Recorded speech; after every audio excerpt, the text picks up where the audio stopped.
Minhas amigas, meus amigos, boa noite.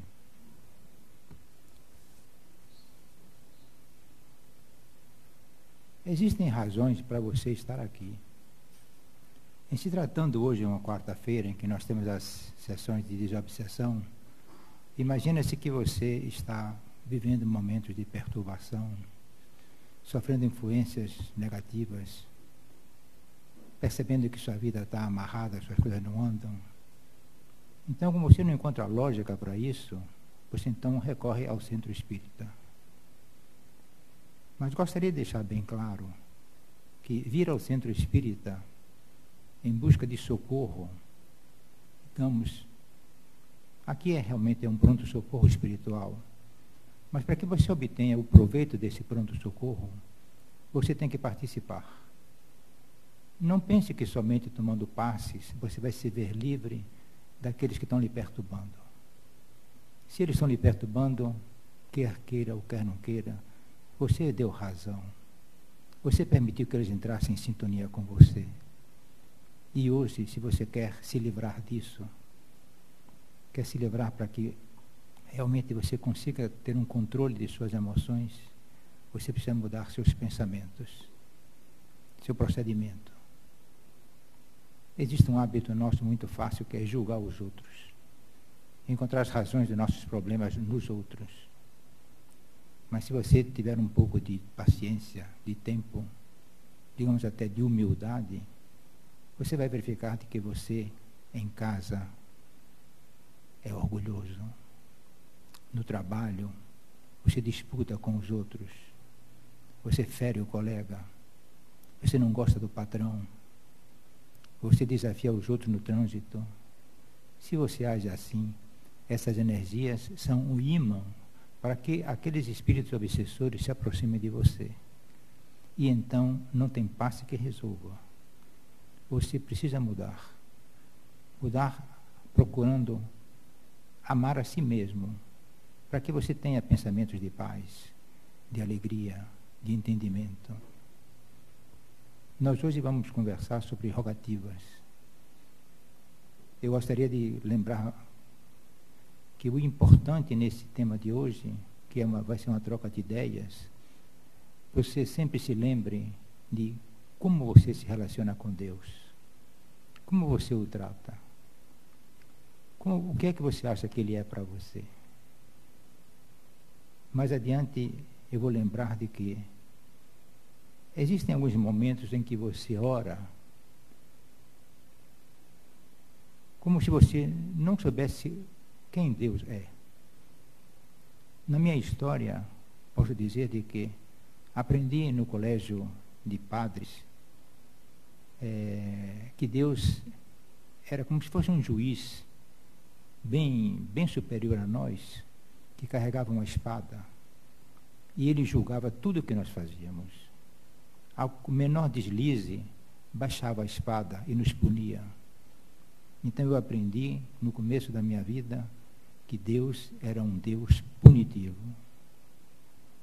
Mas isso pode, naquele momento em que você não tem outras escolhas, em que você simplesmente se é obrigado a aceitar aquilo que lhe ensinam, que existem outras alternativas. E eu comecei a buscar, já na mocidade, um outro Deus diferente. Tive muitas dúvidas, perambulei por muitas igrejas e vim a descobrir depois que Deus pode ser um amigo. Então já tinha feito realmente algum progresso. Daquele Deus punitivo, eu entendia que Deus era justo e realmente podia ser amigo. Foi nesse progresso que eu não me dei por satisfeito simplesmente por me sentir amigo de Deus. Eu acho que faltava alguma coisa a mais. E então eu dei mais um passo quando eu percebi de que Deus está sempre presente em nossa vida. Mas saber que Deus está presente não resolve. Eu queria algo mais. Então eu comecei a aprender, principalmente através de leituras, a vivenciar a presença de Deus em nossas vidas. Não basta saber que Ele está presente. Ele está aqui comigo. E se Ele está aqui comigo, eu não tenho por que ter medo. Essa realmente talvez seja a grande validade da oração. Então, eu não estou falando para um Deus distante, que talvez julgue se eu mereço ou não mereço isto ou aquilo. Se Ele tem tempo ou se Ele não tem tempo para me atender. Eu simplesmente quero concluir de que sou filho de Deus, criado por Deus, dependente de Deus, e Ele é a minha força. É nesses termos que eu gostaria que vocês entendessem os exemplos que eu vou citar mais adiante. Nada de novo. Tudo simples, tudo fácil, mas simplesmente nós precisamos tomar uma atitude em relação ao quem somos e ao que fazemos. Nosso tempo é curto. Nós temos muito coisas para fazer, muitas e muitas ocupações, e no fim do dia a gente nem sequer se lembra de que Deus existe. Nem sequer se lembra de que Ele, como Pai, quer o nosso amor. Ele nos ama, nos amará sempre. Por pior que nós sejamos, o amor dele será sempre imenso. Mas nós precisamos acordar para isso.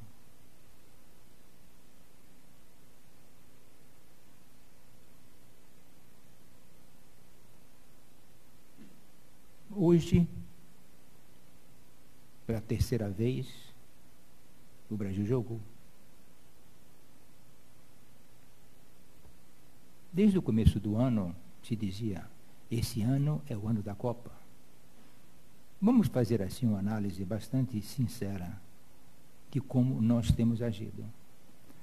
Eu não faço nenhum julgamento, não pretendo isso, e tudo o que eu digo para vocês, eu sou o primeiro a ouvir.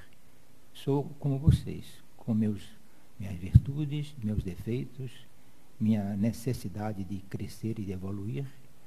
E, às vezes, digamos assim, usando sempre nossos erros e nossas faltas como degraus para o nosso crescimento. Então, voltando ao futebol, quanto tempo você gastou com a Copa? Quantas conversas você teve com seus amigos sobre a Copa? Quanta coisa da Copa que você sabe?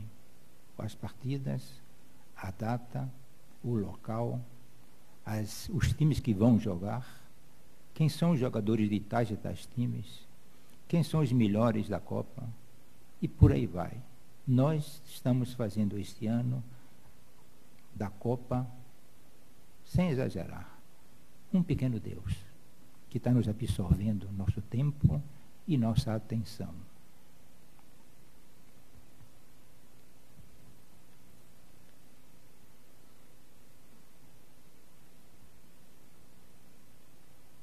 Além da Copa, nós já temos aquelas nossas ocupações normais, que são a família, o trabalho, o lazer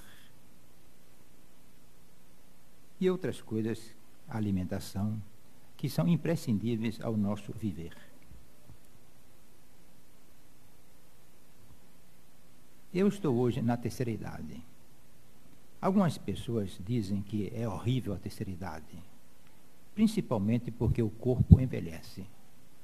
Eu diria a vocês que cada um de vocês, embora existem também alguns aqui que já estão na minha situação igual à minha, que para mim é a melhor idade, é a melhor fase da minha vida. A primeira fase, nós somos uns desbravadores, querendo conhecer, querendo dominar. Quando entra na fase madura, o homem está preocupado com família, com posses, com comportamentos, com imagens e etc. E na terceira idade, parece que você, depois de viver tudo isso, escolhe para você um caminho de paz, de entendimento, de tranquilidade. Eu não sou vaidoso. Dizem que as mulheres são vaidosas e os homens não. Mas eu acho que os homens são também vaidosos. Mas eu, por uma questão de ser como sou, não sou muito dado à imagem externa que eu tenho. Uso pouco o espelho. Primeiro, para não me assustar. Segundo, porque sou obrigado a me lavar, fazer a barba, e então não tem como deixar de se olhar. Mas aconteceu uma coisa que me chamou a atenção a semana passada. Eu estava prestes a entrar no banho. Relancei os olhos e vi o meu corpo por inteiro nu. Tudo está caindo, a começar pelo cabelo. As bochechas, o peito, a barriga chega a dobrar, uns mais, outros menos, até o dedão do pé, tudo está caindo. Mas o que me chamou a atenção foi o seguinte: eu sou isso? Eu ainda me lembro quando meu irmão morreu, que eu o vi, antes de ir para o caixão, numa pedra de mármore no hospital. E ele tinha tido alguns problemas de retenção da urina, não é isso? O corpo incha, certo? E ele estava até de fralda. Eu olhei aquilo, o volume dele como corpo, quase que dobrado. Eu olhei aquilo e disse, não, isso aí não é meu irmão. Meu irmão é o espírito que está aí, certo? O que já estava aí, que já deve ter seguido. Isso é puramente um corpo. Então, ao me ver no espelho, eu vejo como o corpo está decadente. Então eu digo, Deus criou a flor. Que coisa maravilhosa é uma flor. Deus criou as aves, os peixes, a natureza. Mas quanta perfeição existe em tudo isso, e logo foi no corpo humano que ele fez a besteira de me criar como me criou? Aí que entra o olhar da alma. Eu não sou esse corpo que está refletido no espelho. Eu sou um espírito. Sou um espírito que vem de Deus, criado à sua imagem. Eu preciso, no meu dia a dia, vivenciar essa condição de espírito e não de corpo, porque o corpo perece e vai ser lançado às cinzas. Eu sou um espírito e preciso me alimentar como espírito. Não basta saber que sou filho de Deus, eu preciso vivenciar ser filho de Deus. Quantas pessoas brigam? Porque eu sou da família Lima e Silva, eu sou da família Pedro e companhia, porque meu avô, meu antepassado, ou seja, lutamos e brigamos por uma herança familiar física, uma árvore genealógica que não tem outro sentido a não ser ilustrações.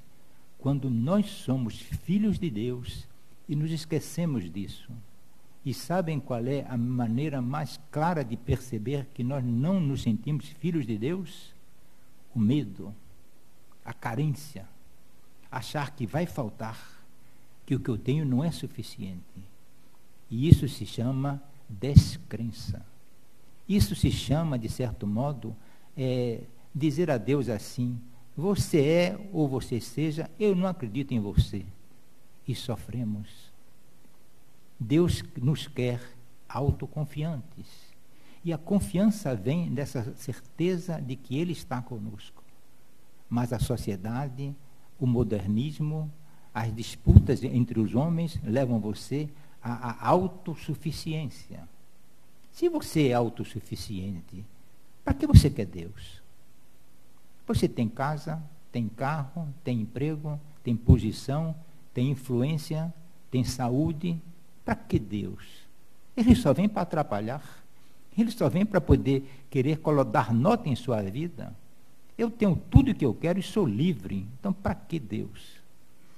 Quando o tempo vai passando e a vida vai mostrando que a coisa não é assim, e que o castelo que essa pessoa construiu foi feito na areia, e que a maré está batendo e está desmoronando, ele não tem a quem recorrer, a não ser ao seu Deus, ao seu Criador. Ou seja, como dizem os psicólogos, voltar para a casa do Pai, refazer o caminho, voltar para suas origens.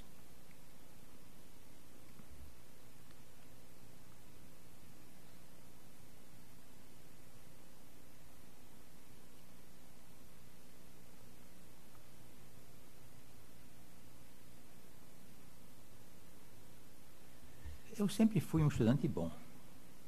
Nunca pesquei. Mas agora eu estou pescando. E às vezes eu quero lembrar assim algumas coisas que são muito chamativas. Tenho visto através de vídeos algumas palestras de algumas pessoas que têm nos seus sites mensagens muito construtivas. Volto àquele ponto e mais adiante vou voltar a repetir. Tempo.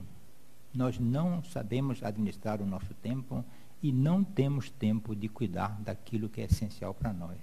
Ou seja, a administração do nosso tempo não é das melhores. Existe um grande desperdício do nosso tempo e falta em outros assuntos. E, vendo em um desses vídeos, ele salienta o seguinte: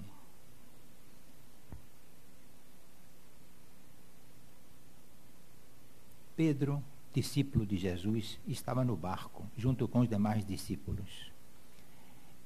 E o tempo mudou, a tempestade veio e todos eles ficaram temerosos. Avistaram um vulto ao longe. E como todo pescador, embora conte muitas histórias, no fundo é um medroso, quando viram aquele vulto, disseram: é um fantasma, vamos perecer. O que o fantasma vai fazer conosco, ninguém sabe, mas realmente não vai ser coisa boa. E o vulto caminhava em direção ao barco. E como era noite e como tinha névoa, não conseguiram distinguir. Mas à medida que o vulto se aproximava, eles perceberam o mestre. Então Jesus disse: não temam, sou eu. E eles começaram a se acalmar. Mas Pedro era o discípulo mais ousado, digamos assim, de todos. E disse: se é você que está aí, certo, caminhando sobre as águas, faça eu ir também. E Jesus disse, na doçura e na paternidade que ele tem conosco: vem. E Pedro pulou na água e começou a andar sobre a água. Coisa maravilhosa, o Cristo vindo e Pedro caminhando também sobre as águas. Então Pedro diz o seguinte, no seu silêncio interior: eu, com meus 80 quilos, devia ser um pescador bem gordo, em cima desses meus pés, na água, não vou conseguir, vou perecer. E então começou a afundar. Então Jesus lhe dá a mão e diz: por que temes, homem de pouca fé? Então, vamos analisar isto. Jesus diz: vem. Se Jesus diz: vem, e se eu acredito que Ele é o meu Criador, que Ele é o meu guia, não posso duvidar, em hipótese alguma, que Ele vá querer que eu me dirija a alguma coisa que não seja estar junto com Ele. Nunca Ele vai me chamar para eu me afogar. Mas nós fazemos isso. Ao invés de nos concentrarmos no poder que nós temos pela presença de Deus em nossa vida, nos apegamos àquelas aparências. Eu tenho uma questão com a justiça. Então, eu acho que esse juiz não é bom. Não, eu acho que esse juiz pende para o lado de lá. Eu acho que o juiz não vai entender os argumentos do meu advogado. Ou seja, deixa de pensar que tem o seu grande advogado, que é o seu Deus, e começa a pensar nas negatividades que a vida corriqueira nos apresenta. Ou seja, ele fugiu do tema principal. Qual é ele? Lembrar que ele é filho de Deus. Eu sou filho de Deus. Então, se eu entrar na justiça por qualquer razão, ou como réu, ou como autor, Deus está comigo. E se Deus está comigo, Deus vai trazer a verdade e a clareza dos fatos. Por mais que o juízo esteja gordo, magro, alto ou baixo. Nunca, embora possa demorar, a justiça de Deus deixa de ser feita. Então vamos ver agora um outro exemplo exatamente contrário do comportamento de Pedro, que é esse que nós precisamos seguir. Disse o Senhor ao profeta: vá na casa de... eu não sei o nome da pessoa, que não me esqueci, mas era o pai de Davi, do rei Davi. Digamos assim, Jacó, vamos supor. Então vá na casa de Jacó e unja o menino que vai ser o rei dos hebreus. Então o profeta vai nessa casa e, naturalmente, o primogênito era o homem escolhido para seguir o comando da família e tornar-se rei dos hebreus. E o profeta levanta a mão sobre o primogênito e não sente a energia que esperava sentir. E diz: não é esse o escolhido. E ele veio, então, de filho por filho, que eram 5 ou 6, e foi constatando que nenhum daqueles presentes seria o ungido para ser rei. Então o profeta disse para o dono da casa, não encontrei o menino que vai ser ungido para ser rei. Aí o homem disse, bom, só me resta meu filho Davi, que está pastoreando as ovelhas. Manda chamá-lo. Chamando o homem, o profeta colocou a mão sobre ele e disse, esse aqui é o que vai ser o rei dos hebreus, é o escolhido. Veja como Deus faz a coisa, a gente aparentemente pelo lado errado, mas para tudo dar certo. Então Davi foi escolhido e ungido para ser rei dos judeus. Naquela ocasião, na cidade, existia uma pessoa muito grande, de proporções físicas, semelhante a um gigante, apelidado de Golias. E ele vinha de cidade em cidade, percorrendo a redondeza, buscando desafios e destruindo os opositores. A cada um que ele encontrava, simplesmente ele matava, ou porque batia, ou que carregava, o que fosse lá, as pessoas que o enfrentavam, vinham todas morrendo. Davi disse, eu vou enfrentar o Golias, o gigante. Não seria uma coisa ridícula, uma criança enfrentando um gigante. O menino, pela sua educação de pastoreio, e para a defesa das suas ovelhas contra outros animais, costumava e tinha muita habilidade com a funda, que é uma espécie de um badog, que é o nosso chamado badog. Ele coloca a pedra, gira e a pedra é lançada longe. O Golias, no dia que se encontrou com Davi, Golias só fez desprezar o adversário. Mais um que eu vou matar, mais um que eu vou destruir, mesmo que seja a criança. E o que é que Golias pensava? Deus está comigo. Deus está comigo. Deus é a minha força. Não temerei. Vencerei todos os meus inimigos. Golias, Davi só pensava em Deus nele. E, como vocês sabem, Davi usa a funda e a pedra bate nesta altura mais ou menos do gigante, e o gigante cai, tomba. Então, a força que Davi precisava ter, ele a usou. Como? Assumindo aquela condição de que ele era filho de Deus, que Deus estava com ele.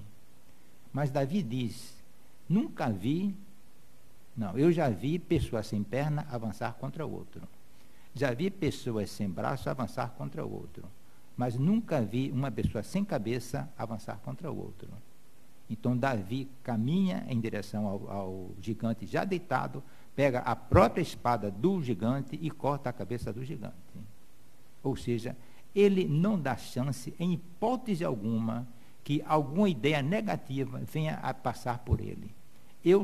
Deus está em mim, eu sou forte e sou capaz. Destruiu o gigante. O gigante nunca mais poderá se levantar contra mim. Se nós tivéssemos 1,0000% desta fé, desta convicção, nossa vida seria maravilhosa. Quando Jesus disse, se você tiver fé como um grão de mostarda, você resolve qualquer problema. O que é que nos falta, minhas irmãs, meus irmãos? Nos falta a fé, a confiança. Quando nós acreditamos em tantas coisas que nos apresentam, confiamos em tantas pessoas e não confiamos em Deus. Você confia no porteiro do seu prédio? Você não sabe quem é ele? Você confia no cozinheiro do restaurante onde você vai almoçar? E você não verifica se a comida está boa ou está ruim. Você senta, come e fica satisfeito. Você nem sabe as condições que está a cozinha desse restaurante.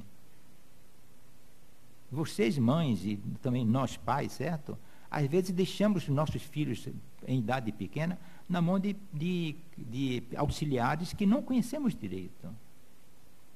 E Jesus diz assim para nós desde o começo, tende confiança em mim.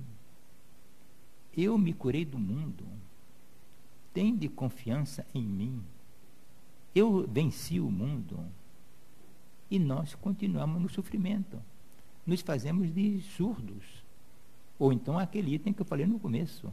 Não temos tempo de parar para dizer para nós mesmos: eu sou filho de Deus, não tenho por que temer. E eu me adiantaria a vocês dizendo uma coisa: nessa idade que eu estou hoje, nessas experiências que eu tenho vivido, eu estou aprendendo a não ter medo. Não é não ter medo, é enfrentar os meus medos. E, consequentemente, eles não têm força perante mim. Porque o problema é de Deus. Você não pediu para ser criado, você não pediu para nascer no Brasil, você não pediu para ser homem nem mulher. Ou seja, você foi conduzido a tudo isso. Sim, você tem um livre-arbítrio, mas você tem um livre-arbítrio para definir coisas. Vamos ver o exemplo. Você está caminhando numa avenida e tem uma bifurcação. Você vai para a direita ou para a esquerda porque você tem um livre-arbítrio. Mas quem botou você nessa rua? Já não foi você que escolheu. Como você não escolheu, como disse há pouco, nascer no Brasil, nem ser homem, nem ser mulher, nem ter este ou aquele relacionamento, nem estar nesta ou naquela família. É Deus quem sabe do que é bom para você. E é Deus que botou você lá. Então, quando você, porventura, errar ou se sentir fraco, não queira usar da sua cabeça, da sua condição para superar. Seja humilde e apele para Deus. Vinde a mim, vós que estáis cansados e fatigados, e eu vos aliviarei. Ninguém pediu a Jesus: Jesus, segure minha cruz. Ele disse, antes de você falar: eu vou segurar a sua cruz. Se aproxime de mim. Mas o aproximar-se tem que ter crença, tem que ter fé. Nós somos um só. Não adianta dizer que eu sou um e meu irmão é outro, porque isso não procede. Eu posso ter um corpo físico e meu irmão tem um outro corpo físico. Tudo bem, somos dois corpos físicos, mas em Deus somos um só. Viemos de Deus e para Deus vamos voltar. Quer você queira, quer você não queira. Você pode dizer assim: aquele terrorista era horrível, merecia ter morrido. Ele terrorista e eu santo, mais cedo ou mais tarde, nós vamos nos encontrar lá em cima. E vamos encontrar com 10 reencarnações, com 1000 reencarnações, com o tempo que for necessário. Mas Deus não criou nenhum de nós para ser perdido. E eu volto então aos ensinamentos do Mestre, quando ele diz: nenhuma ovelha se perderá. O pastor, quando está com 100 ovelhas e uma se perde, digamos assim, certo? Se extravia, ele larga as 99 e vai em busca dessa que se extraviou. E quando a encontra, é grande a sua alegria, porque recuperou aquilo que estava perdido. Então, se nós nos sentimos perdidos e sofredores, vamos simplesmente ter a humildade de, em nossas orações, apelar para Deus. E como é que você deve orar? Como é que você deve apelar para Deus? Eu tive a felicidade de trabalhar algum tempo com a irmã Dulce. Muito pouco falei com ela, mas muito aprendi do pouco que ela me falou. Entre outras coisas, ela me dizia: irmão, não peça nada a Deus. Você não sabe o que é bom para você? Como dizer, é difícil de aceitar de uma freirinha como era a irmã Dulce uma lição dessa. O que é bom para mim? O que é bom para você? Vocês sabem? Nenhum de nós sabe. O que hoje aparentemente é bom para mim, amanhã pode não ser. E quem conhece o amanhã? Ele conhece, eu não. Você vai numa estrada, uma reta, o que é que tem depois da curva? Você não sabe, mas Deus sabe. O que vai acontecer daqui a 10 minutos, daqui a 50 minutos? Ninguém sabe. Mas quando você, tendo a condição na qual você foi criada, de ter acesso a Deus, por que você não se liga a Deus? Porque a vida moderna talvez não lhe dê essa chance, não lhe permita, absorva todo o seu tempo. E como eu dizia, você tem tempo para trabalho, para o lazer, para academia, para tudo, para se alimentar, e chega no fim do dia, você nem sequer se lembra de que Deus existe. Qual é o pai que pode se alegrar sabendo que o filho simplesmente o esqueceu? E vejamos a situação inversa. Aquele filho que diz todos os dias: obrigado, meu pai, por você ser meu pai. Como isso agrada a Deus. E quando Deus está agradecido, Deus olha por você, zela por você, prepara seus caminhos. A gente pode dizer assim, puxa, mas que palestra besta, infantil. Tudo bem, pode ser infantil e pode ser besta. Experimente. Você continuar fazendo o que você tem feito e experimente você, a partir de hoje, começar a aceitar Deus como Pai e fazer aqueles ensinamentos, praticamente, que o Mestre nos ensinou. O negócio comigo é na porrada. O negócio comigo tem que ser assim. Eu não abro mão, não levo desaforo para casa. Esse é um comportamento. Outro comportamento é aquilo que Jesus ensinou. Amai-vos uns aos outros como eu vos amei. Então você escolhe viver uma vida de amorosidade, amando e sendo amado, ou tentar levar tudo na ponta da faca.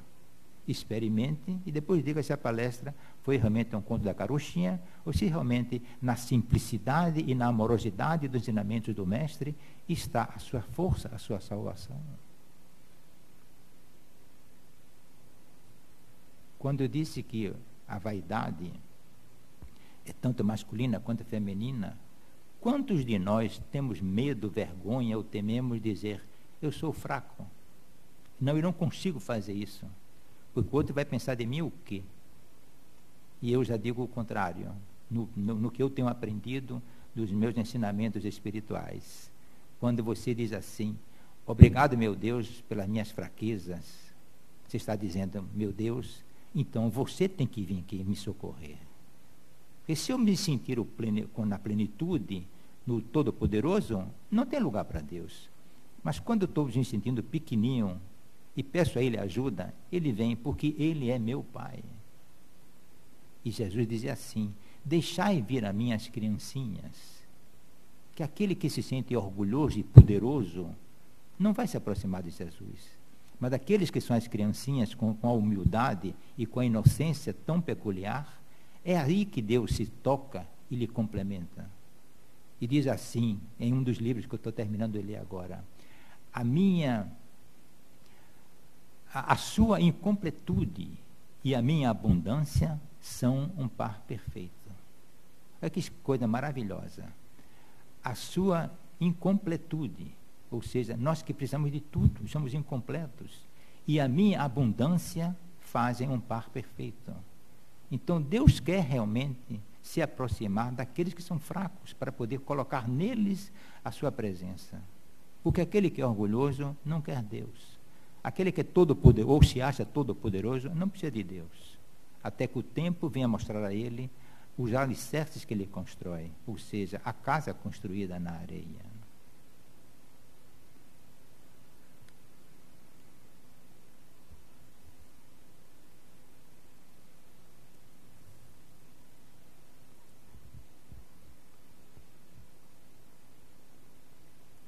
Nossas orações, basicamente, são orações de pedidos.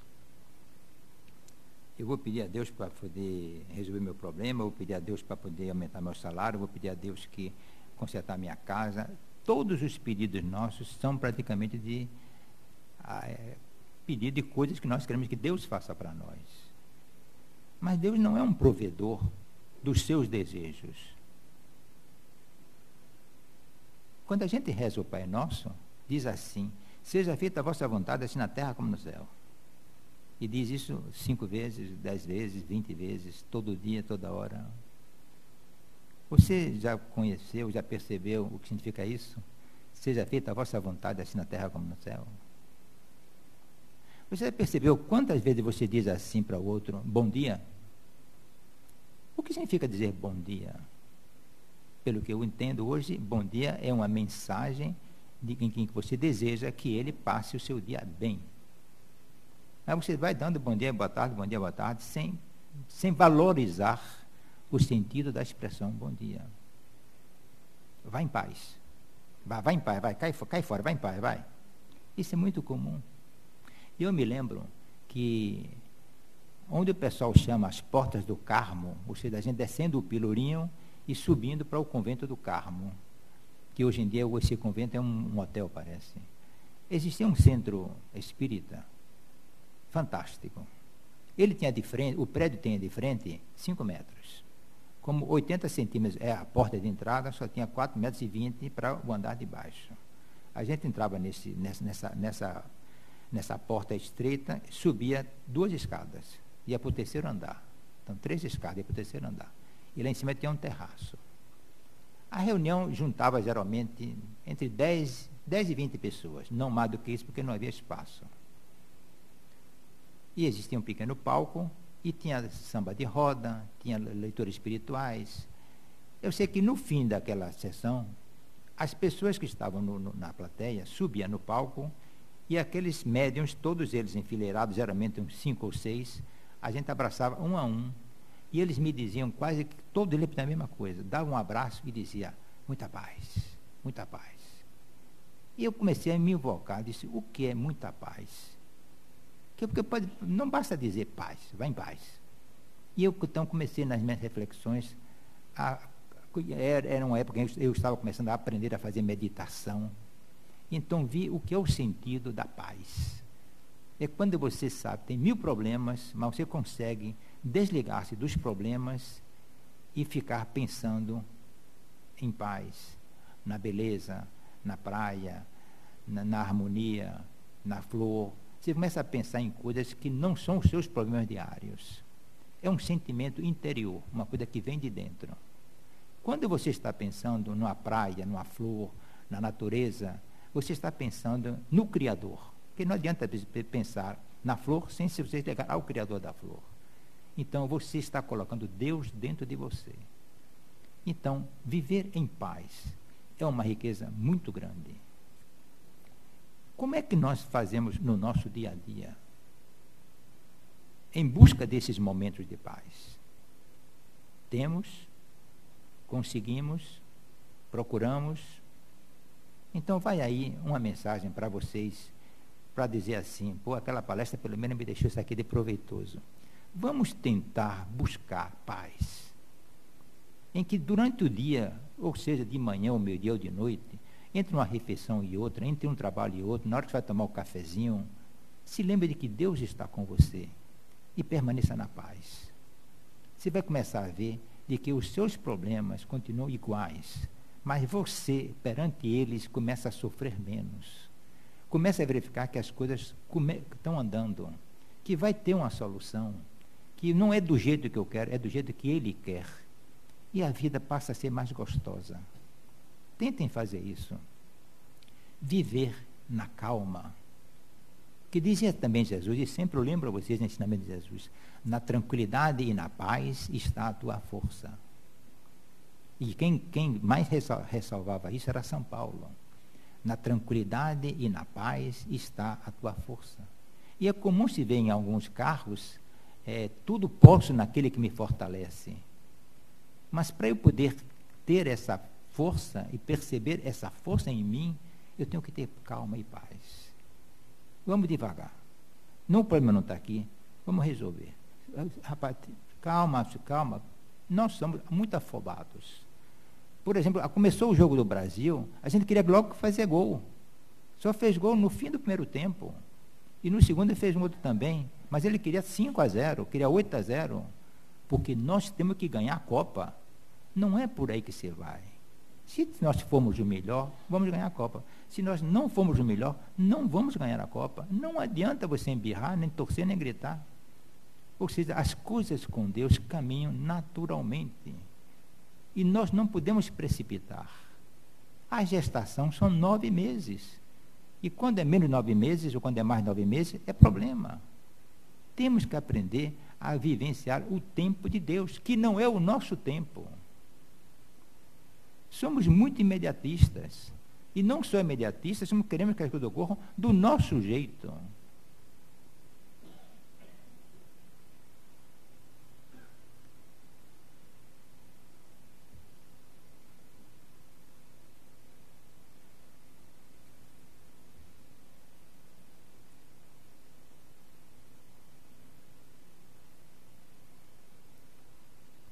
Jesus nunca escreveu nenhum livro. Mas o que se escreve sobre Jesus são milhares de milhões de livros pelo mundo inteiro. O que Jesus falou talvez dê para você escrever como é o Novo Testamento, 10 ou 15 folhas de um livro, diz tudo o que ele falou. Que tal a gente tomar como hábito, a partir de agora, ler todo dia uma mensagem de Jesus para nos fortalecer? Eu tenho algumas que para mim são maravilhosas e me dão força durante as horas do meu dia. Vou dizer algumas para vocês. Deus falando: eu sou um Deus de causas impossíveis. Olhe você diante de um problema e se lembrando disso. Eu sou um Deus de causas impossíveis. Ele vai resolver.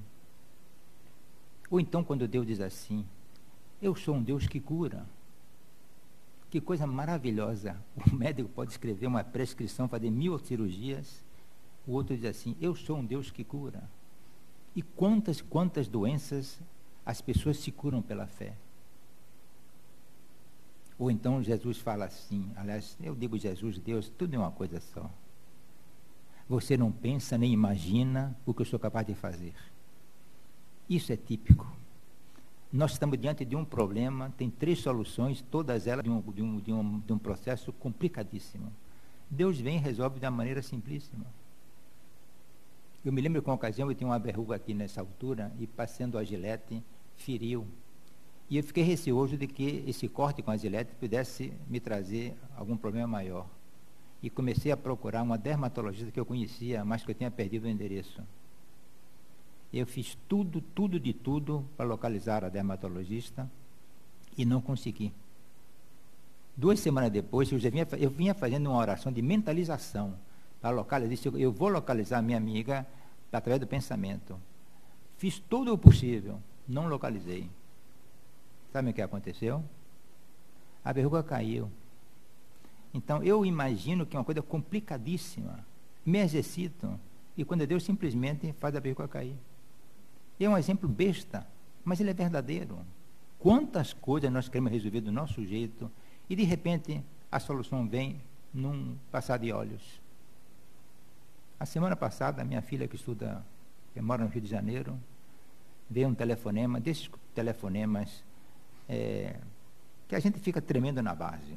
Aconteceu um problema lá seríssimo, certo? A gente como pai, como mãe, teme sempre por nossos familiares. E eu simplesmente me recolhi ao meu quarto e fiz minhas orações. Deus há de suprir tudo que for necessário, Deus vai resolver. Procurei esquecer completamente o problema.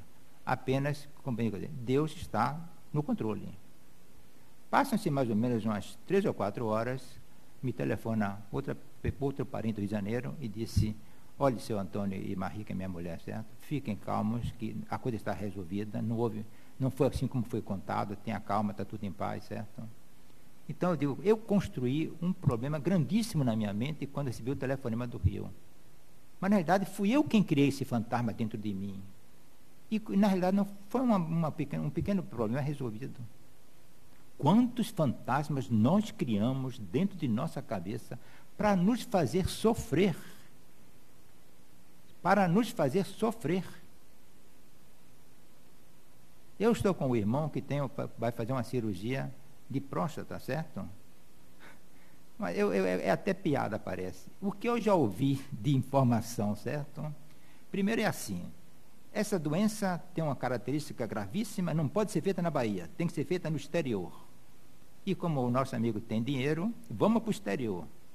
Depois vem outra informação: não, mas é um fato normal, qualquer médico aqui na Bahia tem quando você faz a cirurgia. Aí lá vem, muda a opinião, já não é mais do exterior, agora é na Bahia. Sim, mas tem que fazer de abertura, vão cortar a barriga ou vão fazer pela robótica? O pessoal está usando isso, pela robótica. Se é pela robótica ou não é pela robótica, o médico, o especialista, vai orientar o que é. Ou seja, a coisa vai diminuindo de tamanho à medida que o tempo vai passando. Mas monstros foram criados. Aí eu estou com medo. Aliás, ele até me disse isso para mim. Eu estou com muito medo que eu vou fazer a biópsia. A biópsia vai demorar 3 horas. Você vai lá no hospital comigo? Disse, calma, meu irmão, que eu vou acompanhar tudo com você. Que horas vai chegar lá? Eu vou chegar lá às 9 horas e devo ser lá 2 ou 3 horas da tarde, e eu acho até que vou pedir ao médico para dormir no hospital, para não me acontecer nada. Quando deu umas 11 horas, eu disse, eu vou dar um pulo lá no hospital. Liguei para ele e disse, meu irmão, como é que foi a coisa? Posso ir para aí? Não, não vinha não, já estou em casa, já resolvi tudo. Correu tudo bem. Então, uma coisa que demorou 2 horas no hospital, entre ir e voltar, criou-se um monstro, como eu disse, é o fim do mundo. É exemplo besta, não é? Mas nós fazemos isso. Nós fazemos isso constantemente. E sofremos, esse aqui é o problema, nós sofremos por essas pequenas coisas, que simplesmente denotam falta de fé. Falta de fé. E isso significa desprezar Deus. E nada fere mais a alma humana do que o desprezo. Porque se eu sei que Deus é meu Pai, meu amigo, e está sempre comigo, eu nunca vou deixar de estar com Ele. Ele nunca vai deixar de estar comigo. Mas quando você acha, não, Deus não vai, Deus não tem tempo para mim, não. E é interessante, hoje é dia de desobsessão. Eu já fazia parte da equipe de desobsessão durante vários anos. É muito comum aqui, nas horas da desobsessão, quando está se doutrinando do Espírito, a gente ouvir aquela expressão. Não, Deus não gosta de mim, não. Deus nunca me deu atenção. Porque se Deus me desse atenção, isso não ia acontecer. Ou seja, desencarnaram e continuam descrentes. E às vezes pensar assim, que o sujeito está indo a pior e se suicidou. Se ele se suicidou, ele vai continuar com os mesmos problemas, até com mais problemas. Então, o que está em nossa cabeça, em nossa mente, lastreado no nosso espírito, no nosso perispírito, continua gravado. Então, precisamos mudar essa maneira de pensar. Buscar mais simplicidade nas coisas, buscar confiança nas coisas, estudar os ensinamentos do Mestre, que são os mais simples possíveis. Eu falei sobre dizer o seguinte, essa palestra pode ser uma baboseira, mas isso é uma coisa que Jesus falou e que tem um poder fantástico, fantástico para quem vive isso, que é perdoar. Aquele que não perdoa, carrega uma cruz enorme. Não, eu não vou perdoar, eu vou me vingar. Carrega uma cruz enorme. E aquele que perdoa, não só fica com o crédito de ser perdoado, como vai dormir em paz. Não tem coisa melhor do que o nosso travesseiro. Quando você coloca a sua cabeça no travesseiro e dorme, você é rico. Quando você não consegue fazer isso, não é ter insônia, porque eu tenho muita insônia também, certo? Mas me levanto numa boa, depois volto a me deitar numa boa. Mas quando eu deito a cabeça, eu tenho paz. E essa talvez seja o maior tesouro, a maior riqueza que o homem possa ter aqui na Terra. E Jesus falou com bastante clareza. Eu vos deixo a minha paz, não como o mundo vos lá dá. Porque o mundo não dá paz a ninguém. O mundo pode dar um equilíbrio precário de forças. Você tem uma bomba, eu tenho outra. Então, não tem guerra. Mas paz, só a paz de Deus. Só a paz que está no coração dos homens. E falando em guerra, é interessante lembrar que na guerra do Vietnã, que foi uma das últimas grandes guerras que nós convivemos, existia a trégua. Então, a trégua de Natal. Durante uma semana, ninguém dá tiro nem de um lado nem do outro. No dia que acabou os 7 dias, recomeçava. Isso é paz? Fica com vocês a resposta. Mas eu diria o seguinte, para terminar. Estamos num momento de tranquilidade, estamos com nossos pensamentos relaxados. Vamos tentar vivenciar a presença de Deus em nossas vidas. E vamos perceber como nós realmente somos ricos por sermos filhos de um Pai amoroso que nos ama e nunca nos desampara. Nessa paz, aguardemos agora o passe que será dado pelos pais presentes.